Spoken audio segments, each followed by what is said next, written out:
Hello दोस्तों, स्वागत है आपका अपने YouTube चैनल एग्जामशिप में। दोस्तों, इस वीडियो में हम क्रॉनिकल मैगजीन के अक्टूबर 2024 मंथ की करंट अफेयर्स को कवर कर रहे हैं। ये वीडियो इस मैगजीन का दूसरा वीडियो है।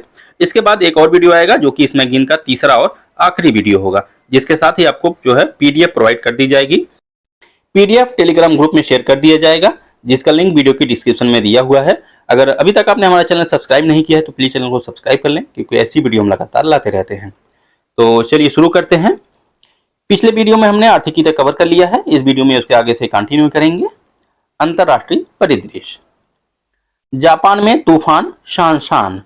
शानशान तूफान कहां पर आया था? जापान के क्यूशु द्वीप पर। तूफान शानशान को जापान में टाइफून नंबर 10 के नाम से भी जाना जाता है। रक्षा मंत्री राजनाथ सिंह की यूएस से यात्रा। राजनाथ सिंह और लॉयड ऑस्टिन ने भारत और अमेरिका के बीच द्विपक्षीय गैर बाध्यकारी आपूर्ति व्यवस्था यानी सोसा के समापन पर ही प्रकाश डाला। सोसा का फुल फॉर्म क्या है? Security of supplies and arrangement. Security of supplies arrangement. Bharat जो है यूएसए का 18वां सोसा भागीदार है, जिस पर 22 अगस्त 2024 को हस्ताक्षर किए गए थे। दूसरा भारत सिंगापुर मंत्री स्तरीय गोलमेज सम्मेलन। यह सम्मेलन कहां पर हुआ? सिंगापुर में। इस बैठक में निर्मला सीतारमण, पीयूष गोयल, एस जयशंकर और अश्विनी वैष्णव सहित 4 केंद्रीय मंत्री शामिल हुए। भारत को सबसे ज्यादा एफडीआई कहां से प्राप्त होती है? सिंगापुर से। और दूसरे नंबर पर है मॉरिशस। तो इसीलिए जो है दोनों देशों के बीच व्यापार और आर्थिक संबंधों को और मजबूत करने के लिए यह जो है बैठक आयोजित की गई। प्रधानमंत्री मोदी की यूक्रेन यात्रा। जो प्रधानमंत्री मोदी की यूक्रेन यात्रा है, यह 1992 में दोनों देशों के बीच राजनयिक संबंधों की स्थापना के बाद किसी भी प्रधानमंत्री की यूक्रेन की पहली यात्रा है। भारत यूक्रेन के साथ कृषि, चिकित्सा, संस्कृति और मानवीय सहायता पर केंद्रित 4 प्रमुख समझौते पर हस्ताक्षर किए हैं। भारत यूक्रेन को 4 भीष्म यानी सहयोग और मैत्री के लिए भारत स्वास्थ्य पहल क्यूब्स प्रदान करके मानवीय सहायता प्रदान करेगा। अगला क्या है? प्रधानमंत्री मोदी की पोलैंड यात्रा। पोलैंड के प्रधानमंत्री डोनाल्ड टस्क के नियंत्रण पर 1979 में मोरारजी देसाई के बाद पिछले 45 वर्षों में किसी भी भारतीय प्रधानमंत्री की पोलैंड की पहली यात्रा है। भारत पोलैंड द्विपक्षीय संबंधों को रणनीतिक साझेदारी के रूप में उन्नत करने का निर्णय लिया गया। रणनीतिक साझेदारी लागू करने के लिए भारत और पोलैंड दोनों ने 2024 से 2028 के लिए 5 वर्षीय संयुक्त कार्य योजना पर सहमति व्यक्त की है। प्रधानमंत्री मोदी ने पोलैंड से यूक्रेन के कीव तक जो है ट्रेन से यात्रा की, और जिस ट्रेन से इन्होंने यात्रा की थी, इस ट्रेन का नाम क्या है? Rail force 1। Rail force 1। 19वां इंडिया अफ्रीका बिजनेस कॉन्क्लेव। उपराष्ट्रपति जगदीप धनखड़ ने 19वें भारतीय उद्योग परिषद भारत अफ्रीका व्यापार सम्मेलन के उद्घाटन सत्र को संबोधित किया। जो 19वां इंडिया अफ्रीका बिजनेस कॉन्क्लेव हुआ था, वह कहां पर हुआ था? नई दिल्ली में। और इसका विषय था एक भविष्य का निर्माण करना। अगला है भारत जापान 2+2 विदेश और रक्षा मंत्री स्तरीय बैठक। यह बैठक कहां पर आयोजित की गई? नई दिल्ली में। भारतीय विदेश मंत्री एस जयशंकर, रक्षा मंत्री राजनाथ सिंह और जापान के विदेश मंत्री कामिकावा योको और जापान के रक्षा मंत्री किहारा मिनोरू ने इस बैठक में प्रतिनिधित्व किया। और यह बैठक कहां पर आयोजित की गई? नई दिल्ली में। भारत यूएसए, ऑस्ट्रेलिया और रूस के साथ भी 2+2 मंत्री स्तरीय वार्ता आयोजित करता है। अगला है नेपाल भारत को 251 मेगावाट जल विद्युत निर्यात करेगा। नेक्स्ट है मोस्ट इंपॉर्टेंट, थाईलैंड की सबसे युवा प्रधानमंत्री पैतोंगतार्न सिनावात्रा। पैतोंगतार्न सिनावात्रा। नेक्स्ट है औद्योगिक दक्षता केंद्र का शुभारंभ। यूएई ने संयुक्त राष्ट्र औद्योगिक विकास संगठन के सहयोग से औद्योगिक दक्षता केंद्र के शुभारंभ पर अपने ब्रिक्स समकक्षों के साथ भाग लिया। रूस के निजनी नोवागोरोड में समान वैश्विक विकास और सुरक्षा के लिए बहुपक्षवाद को मजबूत करना विषय पर रूस की अध्यक्षता में आयोजित 8वीं ब्रिक्स उद्योग मंत्रियों की बैठक में यह घोषणा की गई। और 9वीं उद्योग मंत्रियों की बैठक जो है 2025 में कहां पर आयोजित की जाएगी? ब्राजील में। 8वीं कहां पर की गई? रूस में। ब्रिक्स के पास विश्व की जीडीपी का कुल 35% हिस्सा है, जिसको जो है 2040 तक 45% तक बढ़ने की उम्मीद है। क्रोएशिया द्वारा अनिवार्य सैनिक सेवा पुनः शुरू करने की घोषणा। ऐसी एक क्वेश्चन अगर आपको याद हो तो 2023 में पूछा गया था। क्रोएशिया जो है 1 जनवरी 2025 से 2 महीने की अनिवार्य सैनिक सेवा फिर से शुरू करने की घोषणा की। यह निर्णय सैन्य सेवा की वापसी को दर्शाता है, जिसे 2008 में निलंबित कर दिया गया था। भारत और उज्बेकिस्तान के मध्य MOU पर हस्ताक्षर। भारत के कैग गिरीश चंद्र मुर्मू और उज्बेकिस्तान के चैम्बर्स ऑफ अकाउंट्स के अध्यक्ष अदीज मुजफ्फरोविच ने हस्ताक्षर किए। इसका उद्देश्य क्या था? दोनों देशों के मध्य लेखा परीक्षा में सहयोग और विशेषज्ञता का आदान प्रदान करना है। छठवीं भारत ऑस्ट्रेलिया समुद्री सुरक्षा वार्ता। भारत ऑस्ट्रेलिया समुद्री सुरक्षा वार्ता छठवीं, और यह आयोजित कहां पर की गई? कैनबरा में। दोनों देशों ने समावेशी विकास और वैश्विक कल्याण के लिए अनुकूल सुरक्षित समुद्री वातावरण को बनाए रखने के तरीकों पर विचार विमर्श किया। और जो 7वीं बैठक होगी भारत ऑस्ट्रेलिया समुद्री सुरक्षा वार्ता, यह बैठक नई दिल्ली में आयोजित की जाएगी। भारतीय विदेश मंत्री की मालदीव की आधिकारिक यात्रा। विदेश मंत्री एस जयशंकर ने मालदीव की आधिकारिक यात्रा की 9 से 11 अगस्त तक। उन्होंने मालदीव में जल और स्वच्छता परियोजना, अडू रिक्लेमेशन परियोजना, डू शोर प्रोटेक्शन परियोजना और 6 उच्च प्रभाव सामुदायिक विकास परियोजनाओं का उद्घाटन किया। उन्होंने मालदीव में अतिरिक्त 1000 मालदीव के सिविल सेवकों की क्षमता निर्माण और मालदीव में UPI की शुरुआत पर समझौता ज्ञापन पर हस्ताक्षर किए। रेजर पे फोर्ब्स क्लाउड 100 सूची में शामिल। बेंगलुरु स्थित रेजर पे सॉफ्टवेयर प्राइवेट लिमिटेड को सूची में 17वां स्थान मिला है, जो कि पिछले वर्ष 49वें स्थान पर था।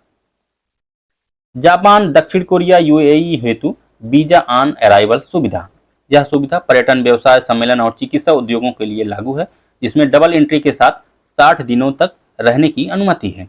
वीजा ऑन अराइवल जो है यह मुंबई, बेंगलुरु, चेन्नई, दिल्ली, हैदराबाद और कोलकाता सहित कुल 6 हवाई अड्डों पर उपलब्ध रहेगी। किन किन देशों के लिए? जापान, दक्षिण कोरिया, UAE। शेख हसीना का बांग्लादेश के प्रधानमंत्री पद से इस्तीफा। ढाका से निकलने के बाद वह जो है गाजियाबाद में हिंडन एयरबेस पहुंची। प्रदर्शनकारी पाकिस्तान से बांग्लादेश की आज़ादी के लिए लड़ने वाले और उनके बच्चे तथा उनके नाती नतनियों के लिए सभी स्तरों पर सरकारी नौकरियों में 30% आरक्षण वापस करने का विरोध कर रहे थे। शेख हसीना 1996 से 2001 तक और फिर बाद में 2009 से 2024 तक बांग्लादेश की प्रधानमंत्री रहीं। बांग्लादेश के प्रधानमंत्री शेख मुजीबुर रहमान की जो है बेटी हैं। चीन ने पहला उपग्रह समूह नेटवर्क लॉन्च किया। 6 अगस्त को चीनी राज्य के स्वामित्व वाले उद्योग ने 18 ग्रहों को सफलतापूर्वक कक्षा में स्थापित किया। चीन अमेरिकी कंपनी स्पेसएक्स के स्टारलिंक नेटवर्क का चीनी संस्करण बनाने का प्रयास कर रहा है। स्पेसएक्स के वाणिज्यिक ब्रॉडबैंड समूह में अंतरिक्ष में लगभग 5500 निम्न कक्षा उपग्रह हैं। नेक्स्ट है भारत मॉरिशस व्यापार सम्मेलन 2024। पोर्ट लुइस में भारत मॉरिशस व्यापार सम्मेलन 2024 का आयोजन किया गया। कहां पर? पोर्ट लुइस में। सम्मेलन का आदर्श वाक्य था मॉरिशस के व्यापारी घरानों के साथ साझेदारी में निवेश और विकास को बढ़ावा देना। कोयम्बटूर स्थित Nehru group of institutions and global education outreach Mauritius के बीच शिक्षा सहयोग के लिए समझौता ज्ञापन पर हस्ताक्षर किए गए। यह समझौता ज्ञापन शिक्षा 4.0 के संबंध में शिक्षा में प्रौद्योगिकी के आदान प्रदान के लिए नेहरू समूह की समिति की प्रतिबद्धता को मजबूत करता है। नेक्स्ट है संघीय गणराज्य जर्मनी संयुक्त राष्ट्र कमान यानी UNC में शामिल। जर्मनी आधिकारिक तौर पर दक्षिण कोरिया में सियोल के दक्षिण में प्योंगटेक में संयुक्त राज्य अमेरिका के नेतृत्व वाले UNC यानी संयुक्त राष्ट्र कमान में शामिल हो गया है। जर्मनी जो है UNC का 18वां सदस्य देश बन गया। UNC एक ऐसा समूह है जो उत्तर कोरिया के साथ भारी किलेबंद सीमा की पुलिसिंग में मदद करता है। UNC की स्थापना 7 जुलाई 1950 को हुई थी। पासंग लहामू शेरपा के नाम पर चंद्रमा के क्रेटर का नाम। चंद्रमा के दक्षिणी ध्रुव पर एक क्रेटर का नाम माउंट एवरेस्ट पर चढ़ने वाली पहली नेपाली महिला पासंग लहामू शेरपा के नाम पर लहामू रखा गया है। दक्षिणी ध्रुव के क्रेटर का नाम, चंद्रमा के दक्षिणी ध्रुव के क्रेटर का। एशियाई आपदा तैयारी केंद्र। 25 जुलाई को भारत ने 2024-25 के लिए पीपुल्स रिपब्लिक ऑफ चाइना से एशियाई आपदा तैयारी केंद्र यानी ADPC के अध्यक्ष का पदभार संभाल लिया। भारत ने बैंकॉक, थाईलैंड में आयोजित ADPC की 5वीं बोर्ड ऑफ ट्रस्टी बैठक की भी अध्यक्षता की। ADPC एक स्वायत्त अंतर्राष्ट्रीय संगठन है जिसकी स्थापना 1986 में हुई थी। यह एशिया प्रशांत क्षेत्र में आपदा जोखिम न्यूनीकरण और जलवायु लचीलेपन पर सहयोग पर ध्यान केंद्रित करता है। नेक्स्ट है पॉल कमागे जो है चौथी बार रवांडा के राष्ट्रपति चुने गए। पॉल कमागे। अगला है विज्ञान एवं प्रौद्योगिकी। भारत का पहला प्रदूषण नियंत्रण पोत जिसका नाम क्या है? समुद्र प्रताप। भारत का पहला प्रदूषण नियंत्रण पोत मोस्ट इंपॉर्टेंट है। इसको जो है गोवा में जलावतरण किया गया। समुद्र प्रताप तेल रिसाव की घटनाओं का पता लगाने और उन्हें रोकने में सहायता करेगा। अगला है दूसरी परमाणु पनडुब्बी आईएनएस अरिघाट। दूसरी परमाणु पनडुब्बी आईएनएस अरिघाट, पहली कौन सी थी? आईएनएस अरिहंत, और यह कौन सा है? आईएनएस अरिघाट। रक्षा मंत्री राजनाथ सिंह की उपस्थिति में भारतीय नौसेना ने विशाखापत्तनम में अपनी दूसरी परमाणु पनडुब्बी आईएनएस अरिघाट को नौसेना में शामिल किया। यह बैलिस्टिक मिसाइल परमाणु पनडुब्बी यानी एसएसबीएन आईएनएस अरिहंत का उन्नत संस्करण है। यह 750 किलोमीटर की रेंज वाली परमाणु बैलिस्टिक मिसाइल K-15 से लैस है। यह 4 एसएसबीएन परियोजना का हिस्सा है और यह दूसरा था, जबकि 2 अन्य जो है निर्माणाधीन है। सिंगल स्ट्रेन ओरल हैजा वैक्सीन, इस वैक्सीन का नाम क्या है? हिलकोल। सिंगल स्ट्रेन ओरल हैजा वैक्सीन हिलकोल। भारत बायोटेक ने इसे हिलमैन लेबोरेटरीज से लाइसेंस के तहत इसको विकसित किया है। हिलकोल टीकाकरण 0 और 14वें दिन 2 खुराक में दिया जाता है। 1 वर्ष से अधिक उम्र के बच्चे इसका उपयोग कर सकते हैं। अगला है एमपॉक्स से निपटने के लिए WHO की वैश्विक योजना। WHO ने एमपॉक्स से निपटने के लिए 6 महीने की वैश्विक योजना शुरू की है। यह योजना सितंबर 2024 से फरवरी 2025 तक चलेगी। सितंबर 2024 से फरवरी 2025 तक। WHO के अनुसार विश्व भर में 2022 में 208 मौतें और 99,000 से अधिक मामले एमपॉक्स के दर्ज किए गए। पहला पुनः प्रयोज्य हाइब्रिड रॉकेट RHUMI यानी रूमी 1 लॉन्च चेन्नई के थिरुविंदंदई से लॉन्च किया गया। इसे तमिलनाडु स्थित स्टार्टअप स्पेस जोन इंडिया ने मार्टिन ग्रुप के साथ मिलकर विकसित किया है। स्पेस जोन इंडिया ने मार्टिन ग्रुप के साथ मिलकर विकसित किया है और इसका नाम क्या है? रूमी 1। अगला है भारत की पहली स्वदेशी monkey pox RT-PCR kit launch. Andhra Pradesh स्थित मेडटेक जोन यानी AMTZ द्वारा इसको लॉन्च किया गया। स्वदेशी मंकी पॉक्स RT-PCR किट है ये। इसे trans Asia diagnostic private limited के साथ साझेदारी में विकसित किया गया है। मंकी पॉक्स जो है यह एक जेनेटिक बीमारी है और इसके लक्षण चेचक के समान होते हैं। यह पहली बार 1958 में बंदरों की कॉलोनी में देखी गई थी और बाद में 1970 में मनुष्यों में पाई गई। नेक्स्ट है दूसरा स्वदेशी 700 मेगावाट परमाणु ऊर्जा रिएक्टर।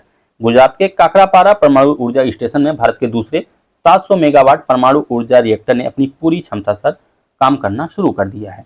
भारत इसी डिजाइन के 14 और 700 मेगावाट परमाणु ऊर्जा रिएक्टरों का निर्माण कर रहा है। Nuclear power corporation of India limited वर्तमान में 8,180 मेगावाट की कुल क्षमता वाले 24 रिएक्टरों के बेड़े का संचालन कर रहा है। 8,180 मेगावाट की कुल 24 रिएक्टर। इसरो द्वारा EOS 08 पृथ्वी अवलोकन उपग्रह प्रक्षेपित। इसरो द्वारा श्रीहरिकोटा में स्थित सतीश धवन अंतरिक्ष केंद्र से SSLV D3 के माध्यम से इसका प्रक्षेपण किया। अगला है स्वदेशी कामिकेज ड्रोन का अनावरण। नेशनल एरोस्पेस लेबोरेटरीज ने 1000 किलोमीटर की रेंज वाले कामिकाज ड्रोन का अनावरण किया। यह UAV 25 किलोग्राम का विस्फोटक पेलोड ले जाने में सक्षम है, जो किसी भी युद्ध परिदृश्य में दुर्जेय बनाता है। स्वदेशी डेंगू वैक्सीन डेंगीऑल का तीसरे चरण का क्लिनिकल परीक्षण। भारतीय विज्ञान अनुसंधान परिषद यानी ICMR एवं पैनिसिया बायोटेक ने डेंगीऑल के तीसरे चरण के क्लिनिकल परीक्षण की घोषणा की। नेक्स्ट है लॉन्ग रेंज ग्लाइड बम, जिसका नाम है Gaurav. Long range glide bomb. DRDO ने सुखोई 30 MK1 लड़ाकू विमान से long range glide bomb Gaurav का पहला जो है परीक्षण सफलतापूर्वक संपन्न किया।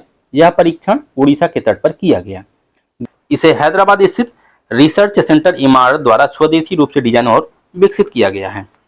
मंगल ग्रह पर तरल अवस्था में पानी की खोज proceedings of the national academy of sciences पत्रिका में प्रकाशित की गई है। शोधकर्ताओं ने नासा के मार्स इनसाइड लैंडर के डाटा का इस्तेमाल किया है, जो 2018 में मंगल ग्रह पर उतरा था। मार्स इनसाइड लैंडर किसका है? ये नासा का। मिक्स्ड मैट्रिक्स मेम्ब्रेन का विकास। विज्ञान एवं प्रौद्योगिकी मंत्रालय ने कहा है कि उसने मिक्स्ड मैट्रिक्स मेम्ब्रेन नामक एक नई मिश्रित झिल्ली विकसित की है। यह प्रयोगशालाओं या औद्योगिक क्षेत्रों में अमोनिया या अमीन लीक का पता लगाने में मदद करेगा। फेफड़ों के कैंसर के टीके का परीक्षण शुरू। वैक्सीन BNT116 को non small cell lung cancer के इलाज के लिए डिजाइन किया गया है, जो लंग कैंसर का सबसे आम प्रकार है। वैक्सीन जो है या mRNA तकनीक पर भी आधारित है। BNT116 को बायो एंड टेक द्वारा बनाया गया है। रियल टाइम लोकेशन ट्रैकिंग के साथ ई सूज। आईआईटी इंदौर ने डीआरडीओ को ट्राइबो इलेक्ट्रिक नैनो जनरेटर यानी टैंग तकनीक पर आधारित सोल एनर्जी हार्वेस्टिंग यूनिट की 10 जोड़ियां प्रदान की। इससे एथलीटों को बेहतर प्रदर्शन करने में मदद मिलेगी और जवानों के लोकेशन के रियल टाइम ट्रैकिंग में भी मदद मिलेगी। नेक्स्ट है पर्यावरण एवं पारिस्थितिकी। विश्व बैंक द्वारा पहला कार्बन हटाने वाला बॉन्ड। विश्व बैंक की शाखा अंतरराष्ट्रीय पुनर्निर्माण एवं विकास बैंक ने Amazon reforestation linked outcome bond जारी किया। इस 9 वर्षीय बॉन्ड की कीमत 225 मिलियन अमेरिकी डॉलर की आंकी गई है। कार्बन कैप्चर उपयोग और भंडारण के लिए कार्यशाला। नीति आयोग ने अमेरिकी सरकार के सहयोग से CCUS के लिए यानी कार्बन कैप्चर उपयोग और भंडारण के लिए कानूनी और विनियामक ढांचे और तकनीकी विचारों पर 2 दिवसीय कार्यशाला आयोजित की। CCUS भारत के विशाल कोयला भंडार का उपयोग करके एक स्वच्छ कोयला गैसीकरण अर्थव्यवस्था को सक्षम बनाता है। नेक्स्ट है मोस्ट इंपोर्टेंट गुमटी नदी। विदेश मंत्रालय ने इस बात से इनकार किया है कि बांग्लादेश के पूर्वी जिलों में बाढ़ जो है त्रिपुरा में डम्बूर बांध के खुलने से आई है। डम्बूर बांध गुमटी नदी पर बनाया गया है, जो भारत और बांग्लादेश से होकर बहती है। शुद्ध शून्य कार्बन उत्सर्जन वाला भारत का पहला हवाई अड्डा। इंदिरा गांधी अंतर्राष्ट्रीय हवाई अड्डा ACI के एयरपोर्ट कार्बन प्रत्यायन कार्यक्रम के तहत नेट जीरो कार्बन उत्सर्जन हवाई अड्डे का दर्जा प्राप्त करने वाला पहला भारतीय हवाई अड्डा बन गया है।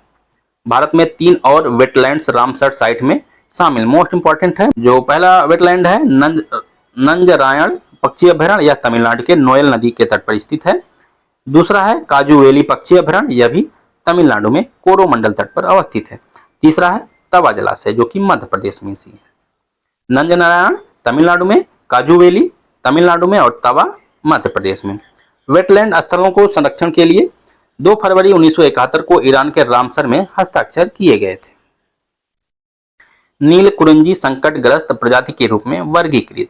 हाल ही में नील कुरिंजी को IUCN ने रेड लिस्ट में संकटग्रस्त प्रजाति के रूप में वर्गीकृत किया है। नील कुरिंजी प्रत्येक 12 वर्ष में एक बार खिलता है। यह जो है दक्षिण पश्चिम भारत में देखा जाता है। नेक्स्ट है आदि चुनचनगिरी एवं चुलन्नुआर जो है मोर अभयारण्य घोषित। आदि चुनचनगिरी और चुलन्नुआर को मोर अभयारण्य घोषित किया गया। केंद्रीय पर्यावरण वन एवं जलवायु परिवर्तन मंत्रालय द्वारा यह घोषणा की गई।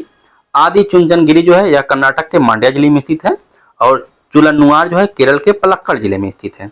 मोर को 1963 में भारत का राष्ट्रीय पक्षी घोषित किया गया था। आदि चुनचनगिरी कहां पर है? कर्नाटक में, और चुलन्नुआर केरल में स्थित है। मधुमेह रोगी जड़ी बूटी गुड़मार की खोज कहां पर की गई? बिहार के गया में ब्रह्मगिरी पहाड़ियों पर। नेक्स्ट है हिंद महासागर में 3 संरचनाओं का नाम अशोक, चंद्रगुप्त और कल्पतरु रखा गया है। तीनों नई संरचनाओं की खोज राष्ट्रीय ध्रुव एवं महासागर अनुसंधान केंद्र गोवा के समुद्र विज्ञानियों द्वारा किया गया था और इसका नाम क्या क्या रखा गया है? अशोक, चंद्रगुप्त और कल्पतरु। 61 वर्ष बाद ग्रेट 4 रिंग तितली यानी यथमिया कैटली की खोज की गई है अरुणाचल प्रदेश के नामदफा राष्ट्रीय उद्यान में।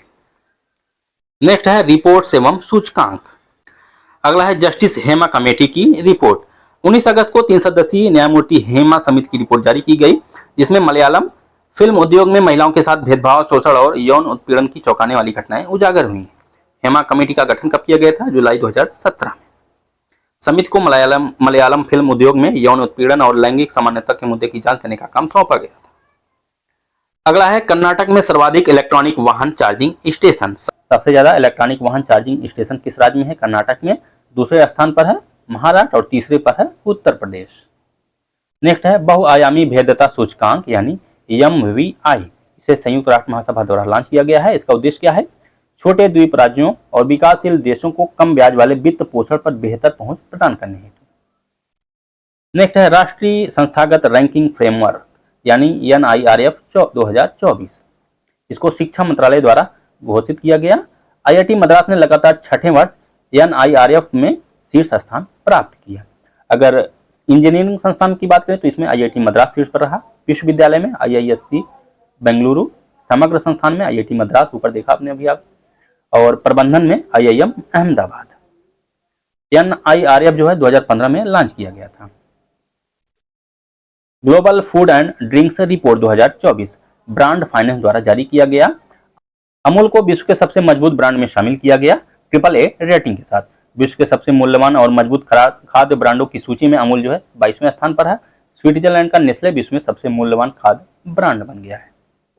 फॉर्च्यून ग्लोबल 500 लिस्ट, अमेरिका की वॉलमार्ट जो है इस लिस्ट में 11वें वर्ष जो है लगातार शीर्ष पर रही। रिलायंस इंडस्ट्रीज 86वें स्थान पर है और इस वर्ष जो है फॉर्च्यून 500 सूची में 9 भारतीय कंपनियां शामिल हैं, जिसमें 5 सार्वजनिक क्षेत्र की और 4 निजी क्षेत्र की शामिल है। अगला है India's tiger reserve, tribals get out, tourist welcome report. अंतर्राष्ट्रीय बाघ दिवस पर rights and risk analysis group द्वारा इसको जारी किया गया। रिपोर्ट के अनुसार प्रोजेक्ट टाइगर के कारण कम से कम 5.5 लाख अनुसूचित जनजातियां और अन्य वनवासी विस्थापित होंगे। नेक्स्ट है योजना एवं कार्यक्रम। एकीकृत पेंशन योजना को मंजूरी, मोस्ट इंपॉर्टेंट है। 24 अगस्त को केंद्रीय मंत्रिमंडल ने एकीकृत पेंशन योजना यानी यूपीएस को मंजूरी दी। किस तारीख को? 24 अगस्त को। 1 अप्रैल 2025 से राष्ट्रीय पेंशन प्रणाली को प्रतिस्थापित करेगी, जिसे 1 जनवरी 2004 को या उसके बाद सरकारी सेवा में शामिल होने वाले कर्मचारियों के लिए शुरू किया गया था। टीवी सोमनाथन की अध्यक्षता वाली मार्च 2023 में गठित समिति की सिफारिश पर यह जो है यूपीएस आधारित है। यूपीएस के तहत सरकारी कर्मचारियों को आजीवन मासिक पेंशन के रूप में अंतिम 12 महीने के दौरान प्राप्त औसत मूल वेतन का 50% दिया जाएगा। सरकारी कर्मचारियों की मृत्यु की स्थिति में उनकी पेंशन के 60% के बराबर पारिवारिक पेंशन और सेवानिवृत्ति के समय ग्रेच्युइटी लाभ के अलावा एक मुफ्त सेवानिवृत्ति भुगतान का आश्वासन दिया गया है। केंद्र सरकार की सेवा में कम से कम 10 साल पूरा करने वालों के लिए न्यूनतम 10,000 प्रतिमाह पेंशन का वादा किया गया है। यूपीएस में कर्मचारी वेतन का 10%, जबकि सरकार जो है वेतन का 18.5% योगदान करेगी। नेक्स्ट है create in India challenge season 1 का शुभारंभ। केंद्रीय सूचना एवं प्रसारण मंत्री अश्विनी वैष्णव ने विश्व दृश्य श्रव्य एवं मनोरंजन शिखर सम्मेलन के दौरान create in India challenge CQ1 के तहत 25 चैलेंज लॉन्च किए हैं। अगला है राष्ट्रीय चिकित्सा रजिस्टर पोर्टल। स्वास्थ्य मंत्री JP नड्डा ने भारत में पंजीकरण के लिए पात्र सभी MBBS डॉक्टरों के पंजीकरण के लिए राष्ट्रीय चिकित्सा आयोग के राष्ट्रीय चिकित्सा रजिस्टर पोर्टल का उद्घाटन किया। अगला है भवन एवं अन्य निर्माण श्रमिक प्रबंधन सूचना प्रणाली पोर्टल। यह जो है निर्माण श्रमिकों के लिए लॉन्च किया गया है। प्रॉम्प्ट ड्रिप्स और जल विद्युत DPR पोर्टल का शुभारंभ केंद्रीय ऊर्जा मंत्री मनोहर लाल खट्टर द्वारा नई दिल्ली में शुभारंभ। इतना इंपॉर्टेंट नहीं है ये। नेक्स्ट है कृषि निर्णय सहायता यानी KDSS पोर्टल। KDSS अपनी तरह का पहला भू-स्थानिक प्लेटफॉर्म है, जिसे विशेष रूप से भारतीय कृषि के लिए डिजाइन किया गया है। अगला है प्रधानमंत्री आवास योजना शहरी 2.0। प्रधानमंत्री मोदी की अध्यक्षता में केंद्रीय मंत्रिमंडल ने 2024-25 से 2028-29 के हेतु प्रधानमंत्री आवास योजना शहरी 2.0 को मंजूरी दी। इस योजना का लक्ष्य शहरी गरीब मध्यम परिवारों के लिए 1 करोड़ नए घर बनाना है और वित्तीय सहायता प्रदान करना। प्रधानमंत्री आवास योजना अर्बन को 2015 में शुरू किया गया था। Model solar village. नवीन एवं नवीकरणीय ऊर्जा मंत्रालय द्वारा PM सूर्य घर मुफ्त बिजली योजना के अंतर्गत मॉडल सोलर विलेज के कार्यान्वयन हेतु दिशा निर्देश को अधिसूचित किया। इस घटक के लिए कुल 800 करोड़ रुपए का बजट आवंटित किया गया है, जिसमें चयनित मॉडल सोलर विलेज को 1 करोड़ रुपए प्रदान किए जाएंगे। चयनित मॉडल सोलर विलेज एक गांव माने जाने के लिए कम से कम 5,000 या विशेष श्रेणी के राज्यों के लिए 2,000 से अधिक आबादी वाला राजस्व ग्राम होना चाहिए। प्रधानमंत्री जीवन योजना का विस्तार। केंद्रीय मंत्रिमंडल ने उन्नत जैव ईंधन परियोजना को बढ़ावा देने के लिए प्रधानमंत्री जीवन स्कीम को 2028-29 तक बढ़ाने को मंजूरी प्रदान कर दी है। प्रधानमंत्री जीवन योजना बायोगैस और कृषि अपशिष्ट से दूसरी पीढ़ी एथेनॉल के विकास पर केंद्रित है, जिसे 2019 में लॉन्च किया गया था। नए आपराधिक कानून के लिए 4 ऐप का अनावरण। इस ऐप का अनावरण केंद्रीय गृह मंत्री अमित शाह द्वारा चंडीगढ़ में किया गया। और ये ऐप कौन कौन से हैं? ई साक्ष्य, न्याय सेतु, न्याय श्रुति और ई समन। ई साक्ष्य, न्याय सेतु, न्याय श्रुति और ई समन आपराधिक न्याय प्रणाली से जुड़े 3 जो कानून आए थे अभी हाल ही में 1 जुलाई 2024 से पूरे देश में लागू हो गए हैं। नेक्स्ट है बैंकिंग एवं वित्तीय सेवा। UPI lending interface most important है। यूपीआई लेंडिंग इंटरफेस यानी यूएलआई, जैसे यूपीआई उसी तरह यूएलआई, ये यूएलआई है। आरबीआई गवर्नर शक्तिकांत दास ने यूएलआई पेश करने की घोषणा की। यूएलआई को रिजर्व बैंक इनोवेशन हब द्वारा विकसित किया गया है। जैम यानी जनधन आधार मोबाइल, यूपीआई और यूएलआई इसके संयोजन को नई त्रिमूर्ति के रूप में वर्णित किया गया है। यूएलआई, ये यूएलआई है। यूएलआई का उद्देश्य पूरे देश में दक्षता लाना, लागत कम करना और तेजी से ऋण वितरण की सुविधा प्रदान करना है। अगला है आरईसी एवं जेएन यानी जवाहरलाल नेहरू पोर्ट अथॉरिटी के मध्य एमओयू पर हस्ताक्षर। यह हस्ताक्षर किस लिए किया गया? महाराष्ट्र में बधावन बंदरगाह के विकास के लिए विभिन्न आगामी परियोजनाओं हेतु 45,000 करोड़ रुपए के वित्त पोषण हेतु। अगला है आरबीआई द्वारा फाइनेंशियल ईयर 2025 के लिए मुद्रास्फीति अनुमान 4.5%। नेक्स्ट है सेबी ने चैटबॉट सेवा लॉन्च किया। इस चैटबॉट का नाम क्या है? सेवा, और इसको लॉन्च किया है सेबी। आरबीआई द्वारा खराब और संदिग्ध ऋण रिजर्व के उपचार हेतु मानदंड जारी किया गया। जोमेटो द्वारा पेटीएम की इवेंट टिकटिंग का अधिग्रहण। पेटीएम की इवेंट टिकटिंग का अधिग्रहण किसके द्वारा किया गया? जोमेटो द्वारा। सरकार द्वारा 35% तक बायो बिटुमेन मिश्रण की अनुमति। केंद्रीय सड़क परिवहन मंत्री नितिन गडकरी ने कहा है कि सरकार पेट्रोलियम आधारित बिटुमेन में 35% तक लिग्निन की मिश्रण की अनुमति देगी। बिटुमेन जो है यह एक काला पदार्थ है जो कच्चे तेल के आसवन से बनता है। इसका प्रयोग सड़कों और छतों में बनाने में किया जाता है। अगला है पारादीप फास्फेट लिमिटेड और एमसीएफएल का विलय है। ये इंपॉर्टेंट नहीं इसलिए इसमें कुछ खास मैंने लिखा नहीं है। सौर पैनल निर्माताओं के लिए नियम। सौर सेल और मॉड्यूल निर्माताओं को अब अपने वार्षिक आयात निर्यात और अपनी विनिर्माण सुविधाओं के स्थान के बारे में विवरण अपलोड करना होगा। नेक्स्ट है 2 हाइड्रो पंप भंडारण संयंत्र को मंजूरी। पहला उड़ीसा में 600 मेगावाट की ऊपरी इंद्रावती परियोजना जिसे ओएचपीसी लिमिटेड द्वारा विकसित किया जा रहा है। कहां पर? उड़ीसा में 600 मेगावाट की। दूसरी है कर्नाटक में 2000 मेगावाट की शरावती परियोजना जिसे केपीसीएल द्वारा विकसित किया जा रहा है। 2000 मेगावाट की शरावती परियोजना देश में सबसे बड़ी पंप स्टोरेज बिजली उत्पादन इकाई है। दोस्तों इस वीडियो में इतना ही। इसका पीडीएफ नेक्स्ट वीडियो के साथ टेलीग्राम ग्रुप में शेयर कर दिया जाएगा। अगर आपको वीडियो यूजफुल लगा हो तो प्लीज वीडियो को लाइक करें और चैनल को सब्सक्राइब करें। Thank you.